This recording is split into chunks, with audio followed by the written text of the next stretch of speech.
Realtree's Midwest Whitetail is brought to you by Cabela's, Cuddyback, America's Best Bowstrings, Drake Non-Typical, Easton Arrows, Frigid Forage, Fuse, Grizzly Coolers, Hoyt, Hoyman Tree Saws, Lone Wolf Tree Stands, Nikon, Ozonics, Redneck Blinds, RTP Outdoors, Spot Hog Releases, Wasp Archery, Viking Solutions, and Realtree.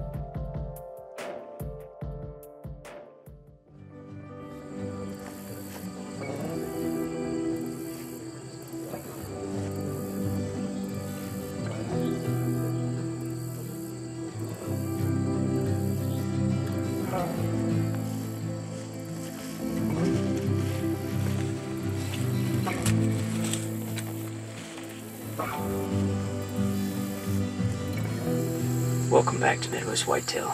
It's the evening of September 15th, and we're out here for youth season. Today's the opening day here in Iowa.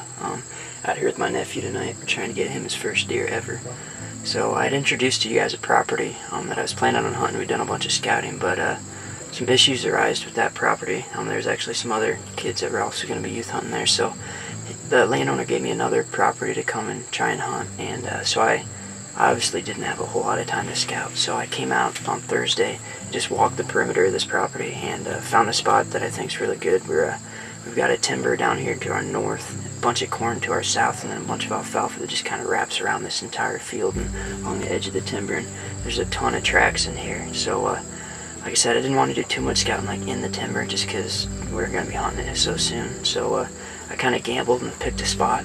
And I got two good ridges off here to the side that will give Donovan a good 50 to 75 yard shot, maybe even closer if they come up around. But it's almost 90 degrees tonight, so I didn't think the deer would be moving too much. But we actually just got in here, and on the way in there was already a doe out in this alfalfa, but we were able to slip in through the corn, get into the back of the blind. She's still out there. They're on the other end of this alfalfa, but then another one popped out as I was doing this interview. So deer moving a little bit. They obviously feel comfortable back here. It's super early. It's only like 5:30, so it's a good sign. I actually hung two cameras up on Thursday when I was out here, and just grabbed the cards on the way in and checked them. There's been a couple little 8 points, and then some smaller bucks and some does that have been coming through this direction, coming this way in the evening. So hopefully we can get one to give him a crack. I think he said he wants a buck, but I have a feeling when we get a doe out there in front of us, that might get that itchy trigger finger going too, because he's never shot one and he's seen us doing it for so many years that he's ready to go. But you ready? Yeah. Hopefully we can get one tonight, huh?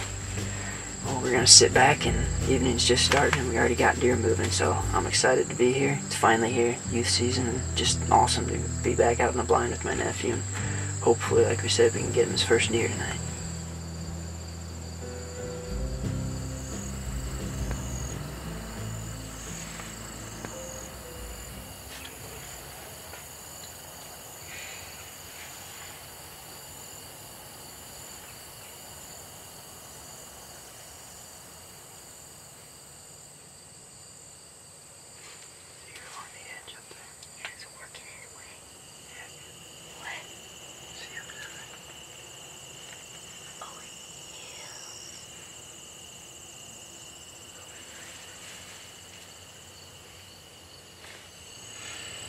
Well, it's about 7:30, and overall it was a pretty good night. I think we ended up seeing around 20 deer, 3 different bucks.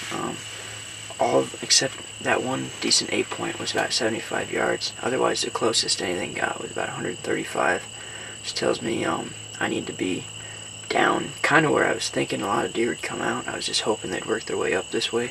We had an east wind tonight, and there was no way I could get down there, so that's why I set the blind up here. But it's just a long, narrow spot along the field over there. And they were coming out of the corn, coming in, just kind of. I think what they're doing is because they're coming from the west, or from the east, going towards the west. There's a big hayfield out here, and I think they're just coming out of the corn into the bedding off to the east, and crossing out in front, feeding here, staging, and then headed to the west, going out to feed in that bigger ag. And just hayfield, but because that's the direction all these deer were going.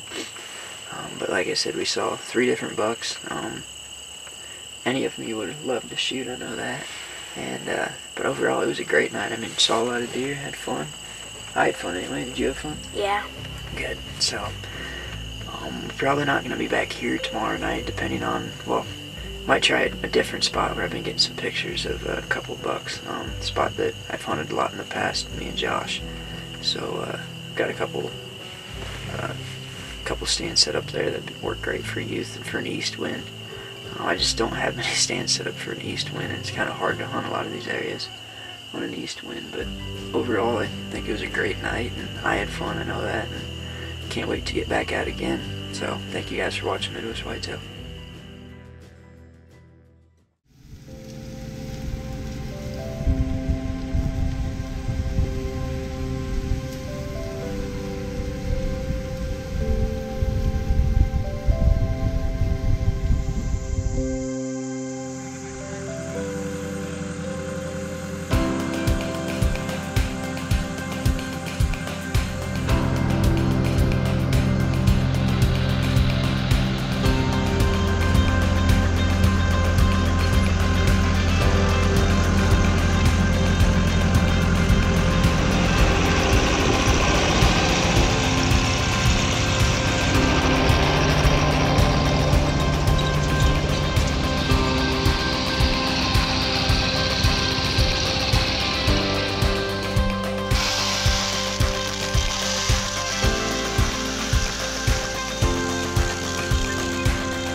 Hey guys, welcome to Midwest Whitetail, the Heartland.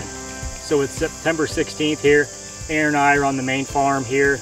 Today what we're doing, just finished up some last projects on the main farm. So we've got a redneck here behind us. We've got a big dead tree this fall that actually fell and is just about to fall on the redneck. And also last few times we've hunted this spot, we've noticed some deer have kind of been cut into the side of us. So we're actually going to come in today and move this redneck down about 75, 80 yards. See if we can catch those side trails and get away from this dead tree. But after that, what we're going to do is we're going to get some more cutty lengths out today.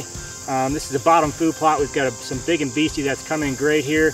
We had some corn that didn't make it, so we mowed that corn down. We've got it disced up. We're actually going to plant some late rye today as well in here. So we'll have some nice green here right in front of the redneck with the big and beastie. We've got corn here as well, so should be neat. So we'll get this redneck moved and we'll get moving. But we're getting close. We're about 2 weeks away from opening weekend, so we're getting excited. We can't wait.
Well, thanks for tuning in to another episode of Midwest Whitetail's Heartland Show. I just wanted to check in with you guys this week. It is September 19th here, and I'm on my farm in northern Illinois, and we're just 11 days away from the season. And just wanted to check in and give you guys a quick update on the plots that we put in on the last time you guys saw me on the weekly episodes. So we'll check out those autumn quick plots, and we'll swing by and check out a big and BC plot that I planted back in July. And just see how things are progressing. But the main reason I'm out here tonight with Brad is we put in about 3 or 4 scrape trees that you can see in front of me, into a few of my plots tonight, and I like to use these. I've never actually harvested a deer off them, but I definitely see results. I mean, the deer do use them, and I have success with them in these open plots. We're just in a narrow clover plot here, half-acre, quarter-acre plot, and what's nice about these trees in a plot like this is I don't have a timber edge right on the plot. So when these deer are in the plot and you put a structure like this in the middle or anywhere in the plot, it's instantly going to get their attention. Everything's going to come check it out. It's just going to be a social structure. So I've had good luck with them just as far as getting activity on trail cameras or whatever it may be, but you definitely see scrapes start popping up under them. So I enjoy them. They're a fun little project. One thing I wanted to show today on this episode was when you do them, make sure that you put them so the deer's back or he'll be broadside to you.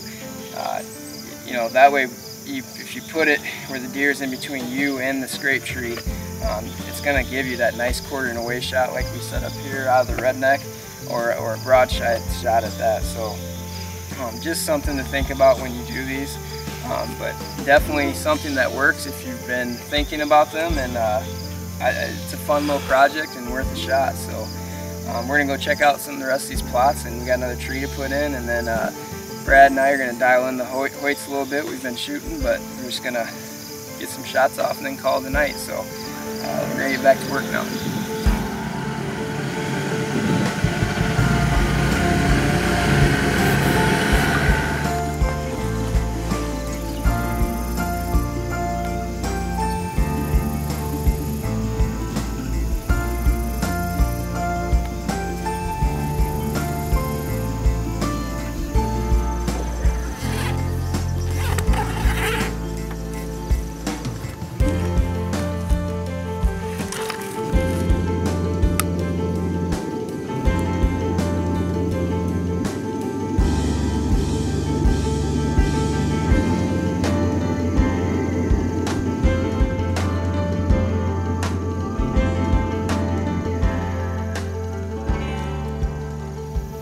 Well, that's going to wrap up tonight's work that we had to get done.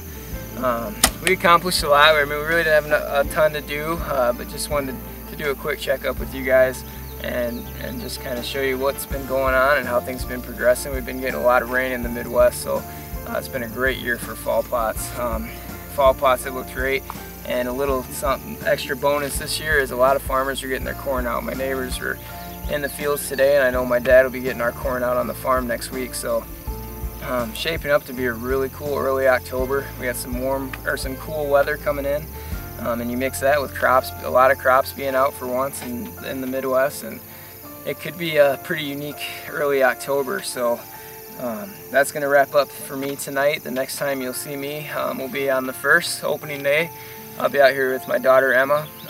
We'll either be in the hard shell redneck or we'll be in the soft shell, but we'll be in one of those blinds for sure. They both play different winds, so we'll be over at Green Food Plot and trying to get some does. But one last thing I wanted to mention tonight was, if you guys noticed the shirt tonight, the Outreach Outdoors, hopefully you guys have checked them out. If you haven't by now, check them out. It's their first year with Midwest Whitetail. It's a great group of guys. They've been doing this for a long time. Just first time getting with Midwest Whitetail, but they definitely bring a refreshing take to the outdoors, and I think it's something you guys will enjoy. But I'm specifically wearing this tonight for Ty Cahill. He's a member on that team. He's a good friend of mine, and he had a little setback this past week and broke his foot playing basketball, so it's going to make his upcoming youth season interesting this weekend, but I'm still looking forward to it. It's just going to be an even better story to tell. So make sure you guys give them check them out, and thanks for watching this week's episode of Midwest Whitetail. It's the Heartland Show.